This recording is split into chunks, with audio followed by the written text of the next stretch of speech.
தௌஹீதும் எதிரிகள். தௌஹீதுனாவே அதற்கு எதிரிகள் இருப்பார்கள். ஷைத்தானுக்கு பிடிக்காத ஒரு விஷயம் மக்கள் அல்லாஹுவே வணங்கி கொண்டிருப்பது. அப்போ அல்லாஹுக்கு இணை வைக்கக்கூடிய காரியங்களின் பக்கம் ஷைத்தான் தூண்டுவான். இந்த தூண்டுவதற்கு அவன் ஏவக்கூடிய தௌஹீதை எதிர்க்கக்கூடியவர்கள் தான் அந்த எதிரிகள். அப்போது அந்த விஷயங்களை பற்றி நாம் இந்த பகுதியில் படிக்க போகிறோம்.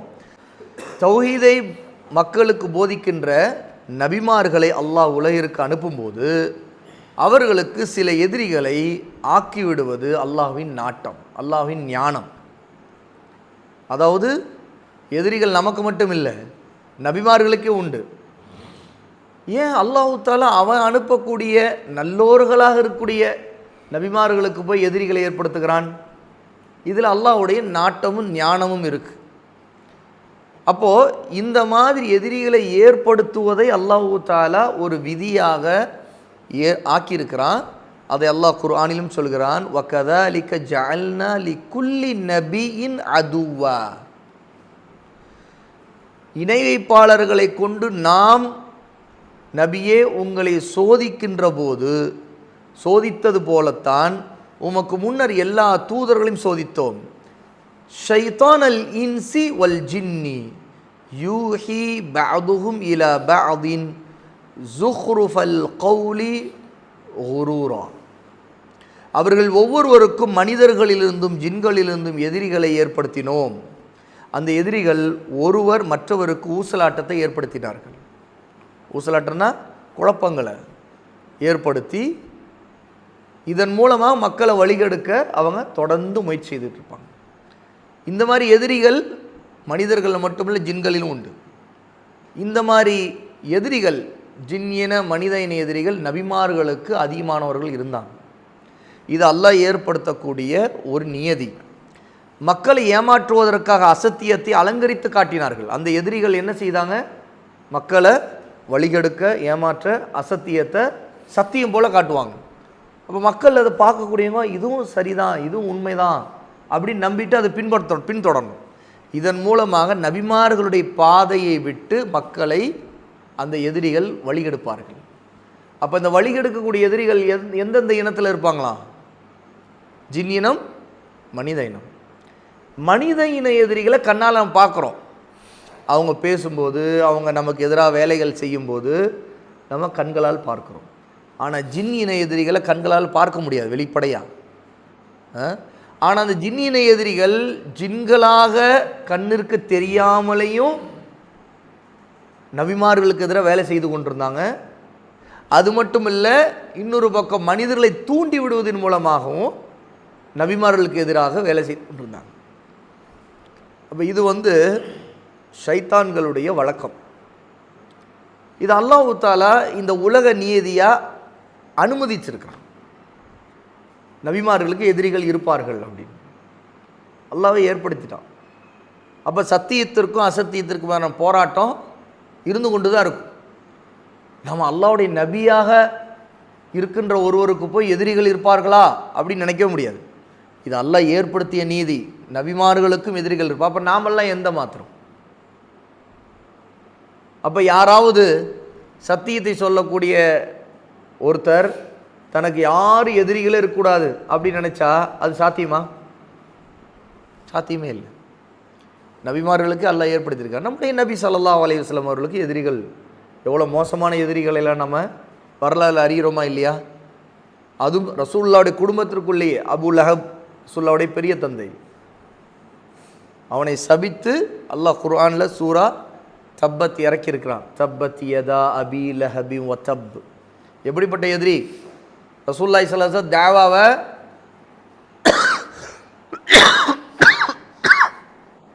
சஃபா மலையின் மீது ஏறி நின்று மக்களை எல்லாம் அழைத்து, குறைஷிகளை அழைத்து, அவங்களுடைய குடும்பத்தாரெல்லாம் அழைத்து எச்சரிக்கை செய்யும்போது முதல்ல அதற்கு எதிராக குரல் கொடுத்தவன், மண்ணை அள்ளி வாரி ரசூலுல்லாவுக்கு எதிராக வீசியவன் யார்? அபூ லஹப். அப்போ எப்படிப்பட்ட எதிரி? அபூ ஜஹல்,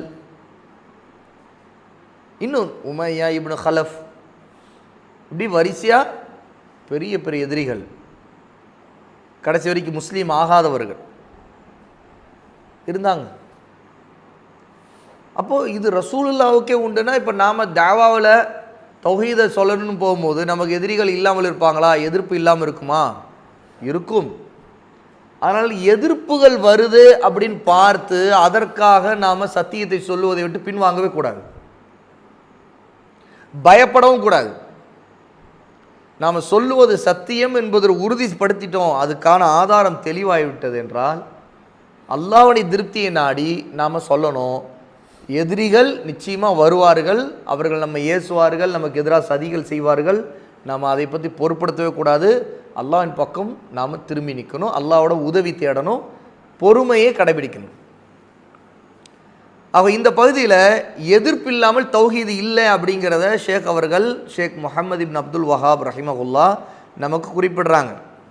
தௌஹீதுடைய எதிரிகளிடத்தில் சில வேளை பல அறிவாற்றல்களும் ஆதாரங்களும் அதற்கான புத்தகங்களும் இருக்கும்.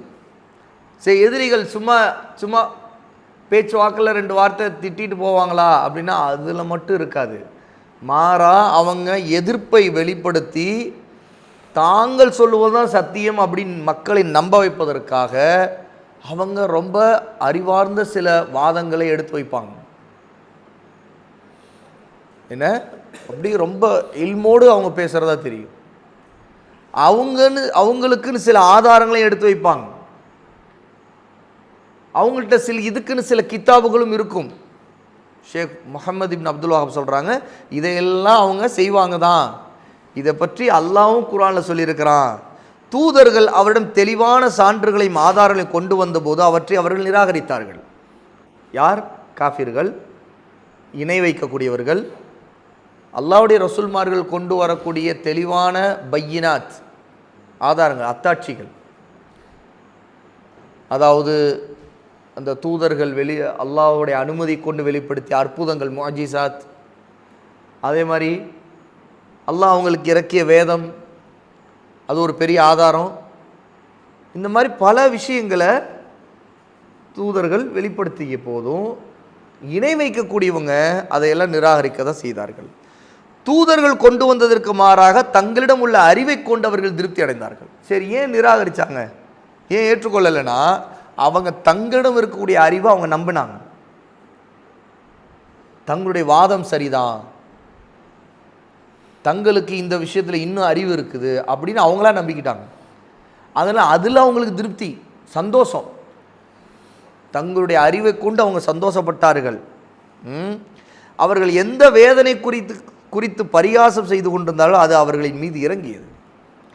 ஆனால் இதெல்லாம் நடந்தாலும் அல்லாஹ் தஆலா அவங்களுக்கு கடுமையான தண்டனை இறக்கினா அந்த வாதம் செய்து கொண்டிருந்த காஃபிர்கள், இணை வைப்பாளர்கள், எங்கே நீங்கள் அல்லாஹ்வுடைய தண்டனை வரும்னு சொல்கிறீங்க, இறக்கி காட்டுங்க பார்ப்போம் அப்படின்லாம் வாதம் பண்ணாங்க. அந்த நேரத்துக்கு உடனே அந்த நேரத்தில் இறங்காமல் இருந்ததுக்காக அவங்க என்ன வாதம் பண்ணாங்க பார்த்தீங்களா?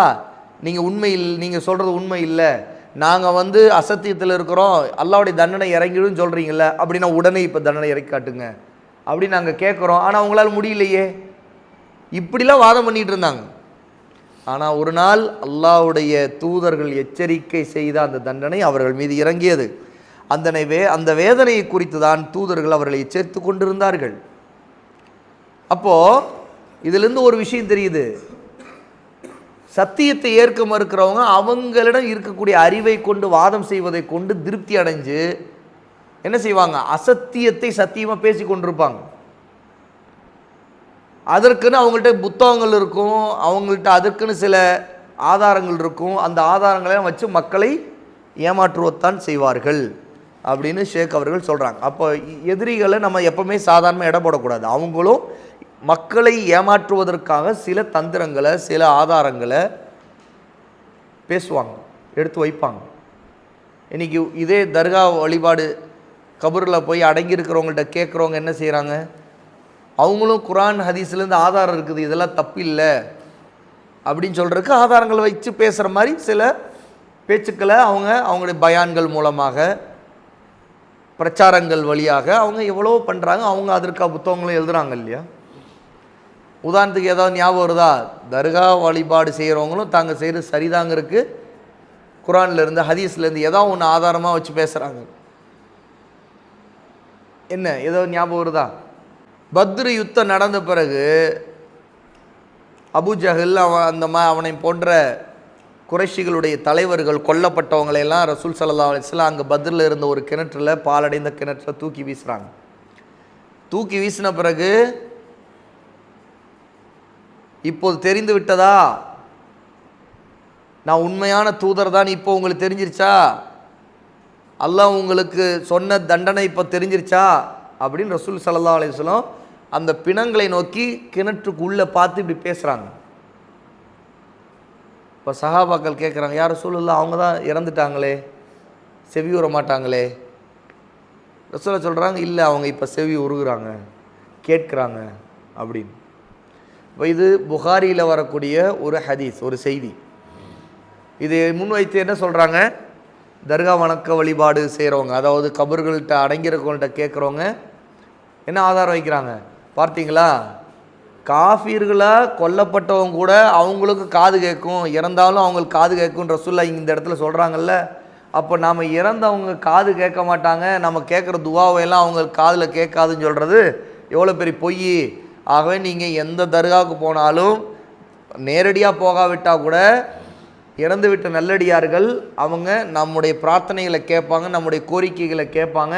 ஆகவே மக்களே நீங்கள் எல்லா அடங்கியிருக்கவங்கள்ட்ட நீங்கள் தாராளமாக கேட்கலாம் அப்படின்னு பேசுவாங்க. இப்போ பார்த்தீங்கன்னா இதை சாதாரணமாக கேட்கக்கூடிய ஒரு சாதாரண ஒரு முஸ்லீம், மார்க்க அடிப்படை அறிவு இல்லாதவர் என்ன செய்வார், அதானே ரசூலுல்லாஹ்வே கேட்பாருன்னு சொல்கிறாங்களே, காஃபியர்களாக இருந்த அபூஜஹலே கேட்பானாமே, அப்படி இருக்கும்போது நம்ம நாகூர் ஆண்டவர் கேட்க மாட்டாரா, அஜ்மீர் வலியை கேட்க மாட்டாரா? அப்போது இந்த வஹாபிகள் தான் என்ன சொல்லிகிட்டு இருக்கிறாங்க, அதெல்லாம் கேட்க மாட்டாங்க, நீங்கள் கேட்பாங்கன்ட்டு அவங்கள்ட்ட போய் கேட்குறது ஷிர்க்குன்னு சொல்கிறாங்க, இதெல்லாம் ஷிர்க்குன்னு ஆகாது. ஆகவே நம்முடைய தேவைகளை நம்ம அவங்கள்ட்ட சொல்லலாம், அவங்க நமக்காக அல்லாட்ட கேட்பாங்க அப்படின்னு சொல்லி இந்த மாதிரியான ஒரு தவறான ஆதாரத்தை, தவறான புரிதலை, ஆதாரம் சரி ஆனால் தவறான புரிதல் எடுத்து வச்சு வாதம் செய்து மக்களை ஏமாற்றக்கூடியவங்க இருக்கிறாங்க.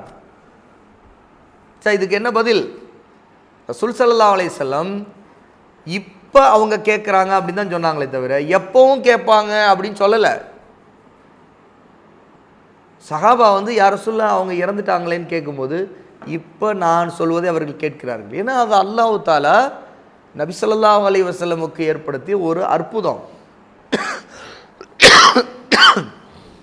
அந்த நேரத்தில் அதை கேட்கும்போது அந்த காஃபிர்களுடைய தலைவர்கள் அபூஜஹல் போன்றவர்கள்லாம் ரொம்ப நொந்து மனவேதனை அடையணும் அப்படிங்கிறக்க அல்லாஹ் ஏற்படுத்திய ஏற்பாடு. ரசூலுல்லாஹ் இப்படி சொல்லும்போது இப்போ தெரிஞ்சா, நான் சத்தியத்தில் வந்திருக்கேன்னு இப்போயால் தெரியுதா, அல்லாஹ்வுடைய தண்டனை தானே இப்போ அனுபவிக்கிறீங்க அப்படிங்கும்போது, அடடா நாம் இருக்கும்போது இவருடைய சொல்ல நம்ம கேட்காம போயிட்டோமேன்னு அப்படின்னு அவங்க மனவேதனை அடையணும். அதுக்கு அல்லாஹ் ஏற்படுத்திய ஏற்பாடு அது. ஆகவே தான் இப்போது அவர்கள் கேட்கிறார்கள் தான் ரசூலுல்லாஹ் சொன்னாங்க. அவர்கள் எப்போதும் கேட்பார்கள்னு சொல்லலை, இப்போது கேட்கிறார்கள். அப்போ இந்த மாதிரி விதிவிலக்கான ஆதாரங்களை, அந்த குறிப்பிட்ட விஷயங்களுக்கு சொல்லப்பட்ட ஆதாரங்களை பொதுப்படையாக இணை வைக்கக்கூடிய காரியத்தில் இறங்கி இருக்கிறவங்க, ஈடுபடுறவங்க, அதில் பிரச்சாரம் செய்யக்கூடியவங்க என்ன செய்கிறாங்க, மக்களிடம் எடுத்து சொல்லி தங்களுடைய கொள்கைக்கு ஆதரவாக அதை ஆக்குறாங்க, ஆதரவு திரட்டுறாங்க, ஷிர்கின் பக்கம் வழிகாட்டுறாங்க.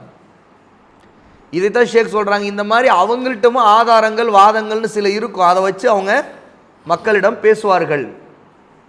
அப்போ நாம் சரியான அறிவோடு சரியான கல்வியோடு இந்த விஷயத்தை அணுக வேண்டும். அப்போ எதிர்ப்புங்கிறது இருக்கும். எதிர்க்கிறவர் சும்மா கை காலை ஆட்டி சண்டை போட்டுட்டு போயிடுவார் அப்படின்னு மட்டும் நினச்சிடக்கூடாது. அவர் மக்களுடைய உள்ளங்களில் அசத்தியத்தை சத்தியமாக நம்ப வைப்பதற்கான ஆதாரங்களை, அதற்கான வியாக்கியானங்களை பேசி என்ன செய்வாங்க, தங்கள் வழிக்கு கொண்டு வர முயற்சி செய்வார்கள். அப்போ தௌஹீதுக்கு இந்த எதிர்ப்பு இப்படியும் இருக்கும் அப்படிங்கிறாங்க ஷேக் அவர்கள்.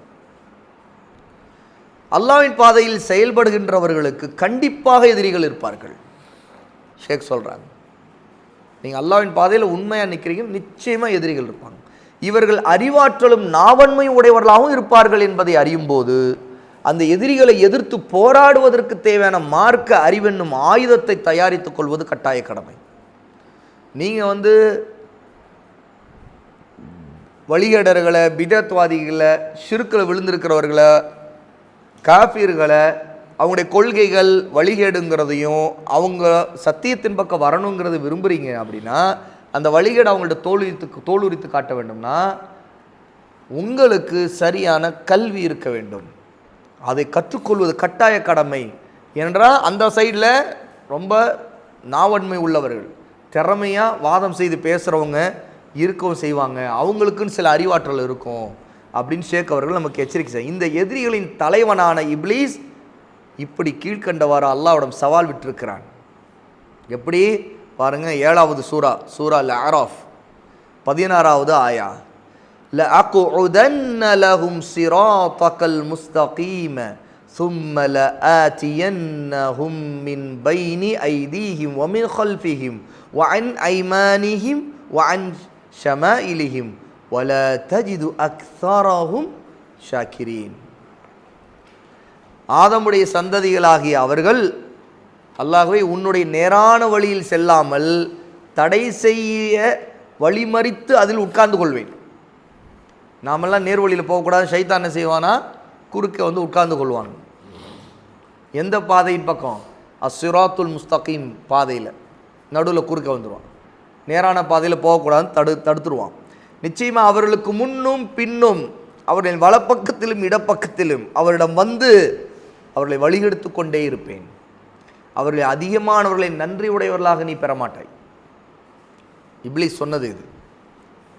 நிறைய பேர் நன்றி செலுத்த மாட்டாங்க. அதுவும் அல்லாஹ்வுக்கு இணை வைக்கக்கூடியவங்களாக தான் இருப்பாங்க தவிர அல்லாஹ்வை வணங்கி அவனுக்கு நன்றி செலுத்தக்கூடியவங்களாக இருக்க மாட்டாங்க. அதுக்கு இப்லீஸ் என்ன செய்வானா, இந்த நிலையை ஏற்படுத்தினா அஸ்ஸிராத்துல் முஸ்தகீம்ங்கிற நேரான பாதையில் குறுக்க உட்கார்ந்துக்குவான், கெடுப்பதற்காக. அவதான் ரசூல் ஸல்லல்லாஹு அலைஹி வஸல்லம் ஒரு கோடு போட்டு காட்டி, ஹாதா சபீலுல்லாஹ், இதுதான் அல்லாஹ்வின் பாதை. அப்புறம் வலது பக்கம் இடது பக்கம் சில சின்ன சின்ன கிளை கோடுகளை போட்டு, இதெல்லாம் ஷைத்தானுடைய பாதைகள். இந்த ஒவ்வொரு பாதையிலும் ஷைத்தான் உட்கார்ந்து கொண்டு மக்களை நேரான அந்த ஒரு பாதையை விட்டு திருப்புவதற்கு அழைத்து கொண்டே இருப்பான் அப்படின்னு உணர்த்துறாங்க, சொல்லியிருக்கிறாங்க. அதைத்தான் ஷைத்தான் அல்லாஹ்விடம் சொல்லிட்டு வந்தான். இப்லீஸ் அப்படிங்கிறவன் அல்லாஹ்விடத்தில் இவ்வாறு கூறியிருப்பினும் அல்லாஹ்வின்பால் முன்னோக்கி சென்று அவருடைய ஆதாரங்களை அத்தாட்சிகளை செவிமடிப்பவர்கள் வேறு யாருக்கும் அஞ்சு கொண்டிருக்க வேண்டியதில்லை. சரி, இப்படி இப்லீஸ் சொல்லியிருக்கிறானே, நம்முடைய நிலைமை என்ன ஆகுமோ அப்படின்னு பயப்பட தேவையில்லை. நாம் உண்மையிலேயே அல்லாஹ்வுக்கு அஞ்சி அல்லாஹ்விடம் இருந்து நமக்கு இறக்கப்பட்ட ஆதாரங்களையும் அத்தாட்சிகளையும் நாம் அதில் கவனம் செலுத்தி அதை மட்டும் பின்பற்றினோம் என்றால் இந்த மாதிரி இப்லீஸுடைய இதுக்கெல்லாம் நம்ம பயப்பட தேவையில்லை. ஏனென்றால் இன்ன கைத ஷைத்தானி கான தஈஃபா, நிச்சயமாக ஷைத்தானுடைய சூழ்ச்சி மிகவும் பலவீனமானது. 4வது சூரா அன்-நிசாவுடைய 76வது ஆயா. அப்போது ஷைத்தானுடைய சூழ்ச்சி பலவீனமானது, ஆகவே பயப்பட தேவையில்லை, அவனை வீழ்த்த முடியும். அப்படிங்கிறத ஷேக் அவர்கள் இந்த ஆயத்தை கொண்டு நமக்கு நம்பிக்கை ஊட்டுறாங்க. பயப்பட வேண்டாம், இப்லீஸுடைய சூழ்ச்சிகள் நம்ம உடைக்க முடியும். அவன் ஏற்கனவே பலவீனமானவன் தான், அவனுடைய சூழ்ச்சி எல்லாம் பலவீனமானது தான் அப்படின்னு நமக்கு நம்பிக்கை ஊட்டுறாங்க. தௌஹீதில் நம்பிக்கையுடைய சாதாரண ஒரு பாமரன் ஷிர்கான செயல்களை புரிந்து வரும் 1000 அறிஞர்களை மிஞ்சி விடுவான். அதாவது ஒருத்தர் தௌஹீதை நல்ல நம்பிக்கையோடு உறுதியாக அதை விளங்கி இருக்கக்கூடிய ஒரு சாதாரண ஆள் ஷிர்கான காரியங்களை செய்யக்கூடிய பெரிய பெரிய ஆயிரக்கணக்கான அறிஞர்களாக இருந்தாலும் அவர்களையெல்லாம் மிஞ்சிடுவான். அவன் ஏன்னா இந்த நேர்வழியில் இருக்கிறவன், அவர்களெல்லாம் அறிஞர்கள்னு சொல்லி கொண்டாலும் ஷிர்கில் இருக்கிறவன் எல்லாம் வழிகடன் தான். இதை குறித்து அல்லாஹ் தஆலா சொல்லுகிறான், நிச்சயமாக நம்முடைய படையினரான விசுவாசிகள் தான் வெற்றி பெறுவார்கள். 37வது சூறாவுடைய சூரா சாஃபாத்துடைய 113வது ஆயா. அப்போ வெற்றி யாருக்கு? அல்லாஹ்வுடைய படையினருக்கு. அப்போ நாம் தௌஹீதில் உறுதியாக இருந்தோம்னா நிச்சயமாக வெற்றி நமக்கு தான். எவ்வளோ தான் ஷிர்க்கை செய்யக்கூடியவங்க அறிஞர்களாக ஆயிரக்கணக்கான அறிஞர்கள் இருந்தாலும் அவங்கெல்லாம் தோல்வி அடைஞ்சிருவாங்க, அவங்கள மிஞ்சிட முடியும் அப்படின்னு ஷேக் அவர்கள் உணர்த்துறாங்க. இப்போது ஆயுதங்கள் இல்லாமலே தௌஹீதுக்காரர் இருக்கக்கூடாது. இல்மு ஒரு பெரிய ஆயுதம். அல்லாஹ்வின் பட்டாளம், அதாவது அல்லாஹ்வின் படை என்னும் ஓர் இறை கொள்கையில் உறுதியுடையவர்கள் எவ்வாறு நாவாலும் ஆதாரங்களாலும் தங்கள் எதிரிகளை மிஞ்சுகிறார்களோ அவ்வாறே ஆயுத போரிலும் அவர்களை மிஞ்சுவர்களாக இருக்கின்றார்கள். அதாவது அல்லாஹ்வின் படை, அல்லாஹ்வின் மார்க்கத்தை எடுத்து சொல்லி தௌஹீதில் உறுதியாக இருக்கிறவங்க அவங்க தங்களுடைய நாவாலும் ஆதாரங்களாலும் மற்றவங்களை மிஞ்சணும். அதுபோல் போரிலும் அவர்கள் மிஞ்ச வேண்டும் ஆயுதங்களை கொண்டு. தன்னுடன் தகுந்த ஆயுதமின்றி எதிரிகளை சந்திக்கின்ற தௌஹீதுக்காரரை பற்றித்தான் மிக அஞ்ச வேண்டியது இருக்கிறது. பயப்பட வேண்டியது யாரை பற்றினா, ஆயுதமே இல்லாமல் இருக்கக்கூடிய ஒரு தௌஹீத்வாதி. அதுவும் சரியான இல்மு இல்லை. ஏனெனில் எதிரி ஒருவேளை தன்னுடன் உள்ள போலி ஆயுதங்களை தாக்கிவிடக்கூடும். அதானா எதிரியாக இருக்கிறவன் அவனுடைய போலித்தனமான ஆயுதமாக அவன் வச்சிருக்கக்கூடிய அவனுடைய அறிவாற்றல், நாவன்மை, அவன்கிட்ட இருக்கிற லாஜிக்கு இதெல்லாம் வச்சு என்ன செய்வான், சில சமயங்களில் ஒரு நல்ல தௌஹீதில் உறுதியுள்ளவரை கூட சிதைச்சிருவான், தாக்கி விடுவதற்கு வாய்ப்பு இருக்குது. அல்லாஹ் தஆலா அவனது திருக்குர்ஆனை இறக்கி தந்து நம் மீது அருள் புரிந்திருக்கிறான். அல்லாஹ் தஆலா இந்த குர்ஆனை அல் கிதாப திப்யானன் லிகுல்லி ஷைஇன் வஹுதன் வரஹ்மதன் வபுஷ்ரா லில் முஸ்லிமீன், ஒவ்வொரு விஷயத்தையும் தெளிவாக விளக்கக்கூடிய வேதமாகவும் நேர்வழி காட்டக்கூடியதாகவும் அருட்கொடையாகவும் முஸ்லிம்களுக்கு நற்செய்தி சொல்லக்கூடியதாகவும் இதை ஆக்கியிருக்கிறான்.